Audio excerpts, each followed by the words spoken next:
La solidarité, c'est l'ADN de la commune. C'est les hommes et les femmes qui travaillent au centre social, à l'Arpège, dans les services de la commune. C'est tous les élus et les associations qui se mobilisent pour que chacun trouve sa place dans la société et dans notre commune. C'est ce qu'on appelle l'inclusion. Et ce n'est pas à 20 mots, ce sont surtout des exemples concrets. Ici, vous êtes à la maison 3S, qu'Hélène Briffaut, adjointe aux solidarités, va vous expliquer. Et c'est aussi des grandes actions en 2022 qui nous attendent.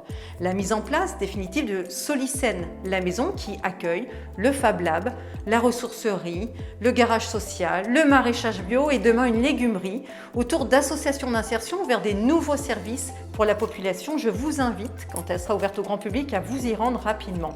Et c'est aussi Territoire zéro chômeur de longue durée, un dispositif dont nous attendons les financements d'État pour créer de nouveaux services avec des personnes en demande d'emploi depuis plusieurs années et nous avons besoin de tendre la main à tous ceux qui sont en recherche d'emploi. La solidarité, ce sont, comme je l'ai déjà dit, des hommes et des femmes et c'est encore une grande ligne de route pour notre mandat de 2022.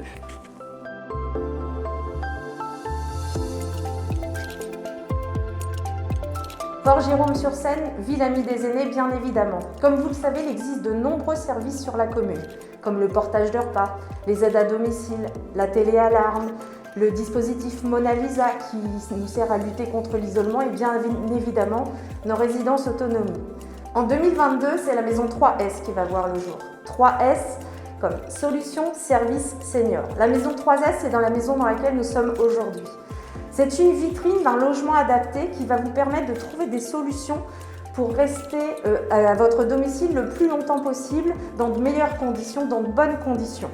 La maison 3S, c'est une niche d'idées. Monte-escalier, la gestion des éclairages, la gestion des volets roulants, les salles de bain, les cuisines, les chambres adaptées et encore de nombreux projets. Donc je vous donne rendez-vous ici à partir de la fin du premier trimestre 2022, 3 rue Bettencourt, pour venir découvrir cette maison témoin, venir découvrir de nouveaux artisans locaux qui pourront vous aider et pouvoir bénéficier d'un accompagnement technique et administratif pour l'élaboration de vos projets ou de vos travaux futurs.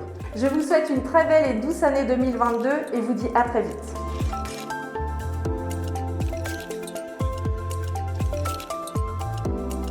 Et oui, fin novembre, nous avons inauguré la première tranche de nos travaux pour l'église de Tricquerville. Nous avons également inauguré la nouvelle mairie déléguée à Tricquerville dans un souci de confort pour travailler, une accessibilité et aussi un souci de confort énergétique. Nous sommes bien conscients que sans l'aide technique et financière de Port-Jérôme-sur-Seine, rien n'aurait été réalisable pour nous. Dans cet esprit, nos communes rurales travaillent sur de futurs travaux concernant l'amélioration dans nos écoles, l'amélioration sur la circulation routière, ainsi que l'enfouissement des réseaux. À toutes et à tous, je vous souhaite une belle et douce année 2022.